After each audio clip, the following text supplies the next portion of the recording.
चलिए हम लोग आज पढ़ेंगे प्रश्नावली 1.2। इससे पहले मैंने 1.1 कंप्लीट कर चुका है। चलिए स्टार्ट करते हैं।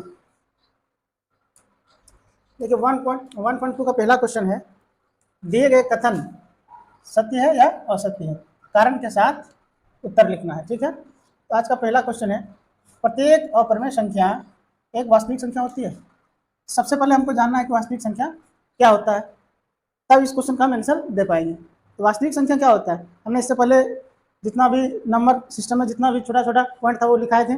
तो वास्तविक संख्या क्या होता है, जिसमें प्रमेय तथा अप्रमेय संख्या दोनों आते हैं, वो क्या कहलाते हैं मेरा वास्तविक संख्या। तो पूछ रहा है कि प्रत्येक प्रमेय संख्या एक वास्तविक संख्या होती है, तो क्या होगा मेरा आंसर सत्य होगा, क्योंकि वास्तविक संख्या में प्रमेय संख्या तथा अप्रमेय संख्या दोनों आते हैं। देखिए आंसर हो जाएगा सत्य होगा। ठीक है, सत्य होगा। देखिए लिखेंगे, क्योंकि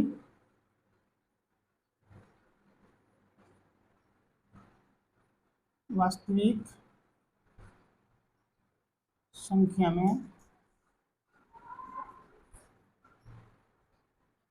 प्रमेय तथा अप्रमेय दोनों आते हैं। ठीक है, अब देखिए प्रमेय संख्या क्या होता है और प्रमेय संख्या क्या होता है, ये तो हमने बता दिए हैं पिछले क्लास में। देखिए प्रमेय संख्या क्या होता है, प्रमेय संख्या जिसको हम पी बाई क्यू के रूप में लिख सकते हैं, लिख सकते हैं, लिख सकते हैं। ठीक है, वो मेरा क्या कहलाएगा प्रमेय संख्या। और जिसको पी बाई क्यू के रूप में नहीं लिख सकते हैं वो क्या कहलाएगा मेरा अप्रमेय संख्या। देखिए अप्रमेय क्या होगा, जिसको पी बाई क्यू के रूप में नहीं लिख सकते हैं,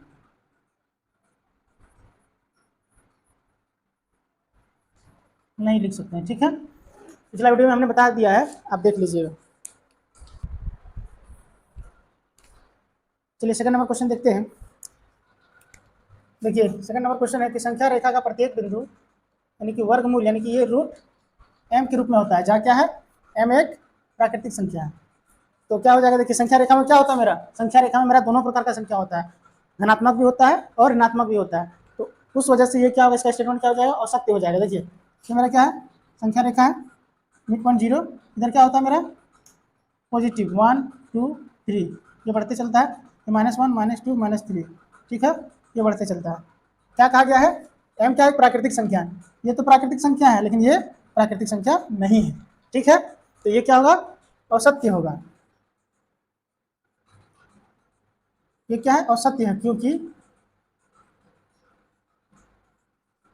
संख्या रेखा में देखिए यहाँ बोला गया है संख्या रेखा में धनात्मक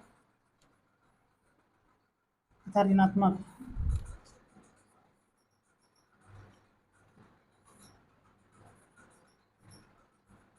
दोनों प्रकार के संख्या होते हैं,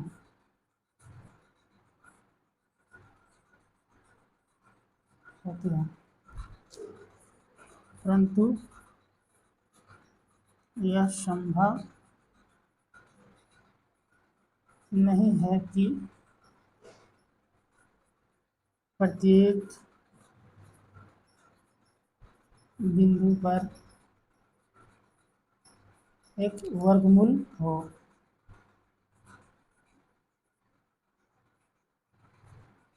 ठीक है, क्या कह रहा है, क्योंकि संख्या रेखा में धनात्मक तथा ऋणात्मक दोनों प्रकार के संख्या होते हैं, परंतु यह संभव नहीं है कि प्रत्येक बिंदु पर एक वर्गमूल हो। ठीक है,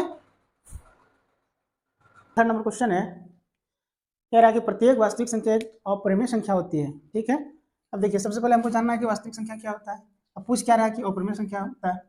ठीक है, तो वास्तविक संख्या क्या होता है, जिसमें परिमेय तथा अपरिमेय संख्या दोनों आते हैं, तो उस हिसाब से ये तो क्या है असत्य है। तो आंसर क्या हो जाएगा, देखिए असत्य होगा, यानी कि ये गलत है, क्योंकि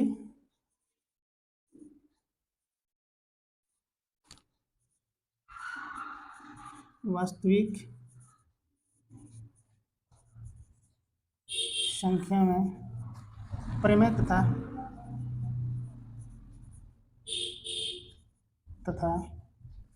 अपरिमेय संख्या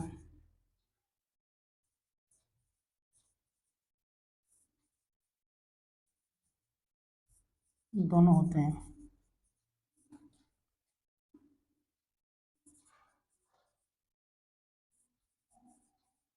ठीक है, क्या है? औसत्य है, क्योंकि वास्तविक संख्या में परिमेय संख्या तथा अपरिमेय संख्या दोनों होते हैं। ठीक है, ये 1 का 1 2 3 कंप्लीट हुआ।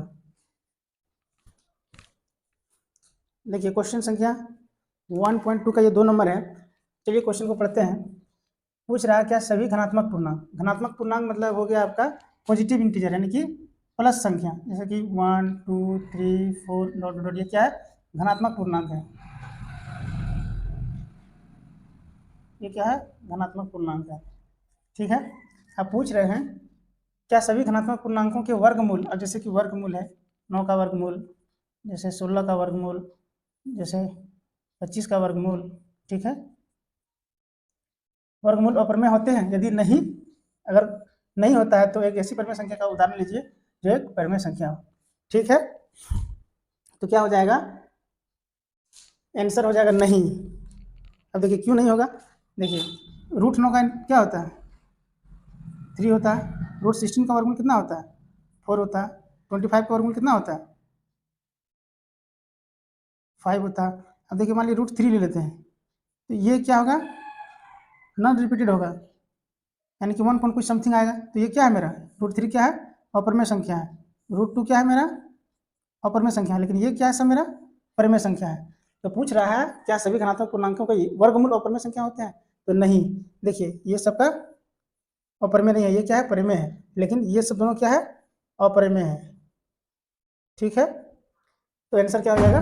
नहीं। आंसर होगा नहीं, सभी धनात्मक पूर्णांकों के वर्गमूल अपरिमेय नहीं होते हैं। ठीक, अब क्या बोल रहे हैं?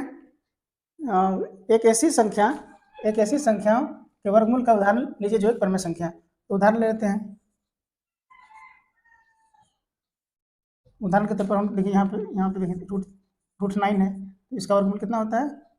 3 होता है। ये क्या है? एक परिमेय संख्या है। √25 लीजिए, इसका क्या होगा? 5 होगा। √16 ले लीजिए, इसका क्या होगा? 4 होगा। √4 ले लीजिए, इसका क्या होगा? 2 होगा। तो ये सारा क्या है? परिमेय संख्या है। ये सब क्या है? परिमेय संख्या है। और √3, √2, √5, √7 ये मेरा क्या है? अपरिमेय संख्या है। ये मेरा है अपरिमेय संख्या है।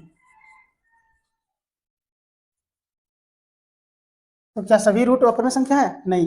यहाँ पे जितना है परिमेय संख्या है और यहाँ पे जो है अपरिमेय संख्या है। तो सभी रूट अपरिमेय संख्या नहीं होते हैं। एग्जाम्पल के तौर पर ये देखिए परिमेय संख्या का उदाहरण लिया है। ठीक है, चलिए क्वेश्चन नंबर 4 को देखते हैं। सॉरी, क्वेश्चन नंबर 3 है। दिया गया है कि दिखाइए कि संख्या रेखा पर √5 किस प्रकार निरूपित किया जा सकता है। सबसे पहले हम यहाँ क्या करेंगे? एक संख्या रेखा ड्रॉ करेंगे। ठीक है, मिड पॉइंट 0, यहाँ से 1, ये 2, इधर क्या जाएगा? -1 -2। ठीक है, संख्या रेखा हमने ड्रॉ किया। अब क्या करेंगे? ये कितना का डिफरेंस है? इससे हम यहाँ से इंच लिए हैं, ये 1 इंची का डिफरेंस है, ये फिर 1 इंच का डिफरेंस है। यहाँ से यहाँ की टोटल कितना? 2 इंच, इधर माइनस है। तो देखिए √5 को किस तरह निरूपित करेंगे?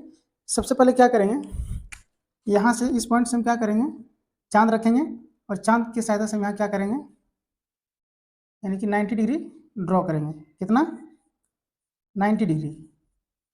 ठीक है, क्या करेंगे? 90 डिग्री ड्रॉ करेंगे। देन फिर देखिए यहाँ का डिफरेंस कितना है? 1 इंच लिए हैं, यानी कि इंच में लिए हैं, तो इधर भी हम मार्किंग क्या करेंगे? इंच में। यानी कि हम इंच में मार्किंग अगर करेंगे तो यहाँ तक मेरा अगर 1 इंच होता है, अगर यहाँ तक मेरा 1 इंच होता है, तो क्या करेंगे? अब यहाँ से यहाँ को हम क्या करेंगे? मिला देंगे। ठीक है, इसको मिला देंगे। ये जो लाइन है एज इट इज मेरा क्या है? √5 है। लेकिन ये जो संख्या रेखा जो है मेरा, ये √5 लाइन नहीं है। ठीक है, देखिए इसको संख्या रेखा को √5 लाइन लाने के लिए क्या करेंगे? प्रकार को यहाँ से यहाँ तक लेंगे। ठीक है, और यहाँ से इस पॉइंट से इसको घुमा देंगे। ठीक है, क्लॉकवाइज। तो यहाँ पे मान लीजिए कटेगा तो एक पॉइंट इसको कंसिडर करेंगे, ये पॉइंट कंसिडर करेंगे। मान लीजिए ये 0 है, ये C है, मान लीजिए इसको D लेते हैं। तो यहाँ से अब यहाँ का जो डिस्टेंस है ये मेरा क्या हो जाएगा, √5 हो जाएगा। ठीक है, अब देखिए प्रूफ कैसे करेंगे। तो पाइथन देखिए हम प्रूफ कर रहे हैं कि √5 मेरा क्या है, किस प्रकार निरूपित कर सकते हैं। तो ये मैंने निरूपित किया, आप प्रूफ करेंगे क्या, ये रेखा मेरा √5 है कि नहीं है। ये √5 किस तरह है देखिए, प्रूफ कर रहे हैं पाइथागोरस थ्योरम से, या फिर पाइथागोरस तीर्थ लिख सकते हैं। ठीक है, पाइथागोरस थ्योरम क्या होता है, हाइपोटेन्यूज का स्क्वायर इक्वल टू बेस का स्क्वायर प्लस परपेंडिकुलर का स्क्वायर। ठीक है, कहने का मतलब है कर्ण का स्क्वायर, देख सकते हैं कर्ण का स्क्वायर इक्वल टू आधार का स्क्वायर प्लस लंब का स्क्वायर होता है ना। अब देखिए यहाँ पे ये क्या है, ये मेरा जो है ये लंब है, इसको हम क्या बोलते हैं, परपेंडिकुलर, पी से डिनोट करते हैं। ये क्या है मेरा, यहाँ से यहाँ तक ये बेस है, जिसको हम क्या बोलते हैं, आधार बोलते हैं। ठीक है, और ये मेरा क्या है, हाइपोटेनियस, जिसको हम क्या बोलते हैं, कर्ण बोलते हैं। ठीक है, एच कंसिडर करते हैं हाइपोटेनियस। अब देखिए कर्ण का स्क्वायर, देखिए हम लिख सकते हैं एच का स्क्वायर, एच का स्क्वायर इक्वल टू आधार कितना है मेरा 1 यूनिट, 2 यूनिट कितना है 2 इंच है, 2 यूनिट यानी कि तुम क्या लेंगे 2 का स्क्वायर लेंगे। लंब कितना है 1 इंच लिए तो 1 यूनिट, तो 1 का स्क्वायर हो जाएगा। ठीक है, अब देखिए 2 का स्क्वायर कितना होता है 4 प्लस 1 का स्क्वायर 1, टोटल कितना हो गया 5।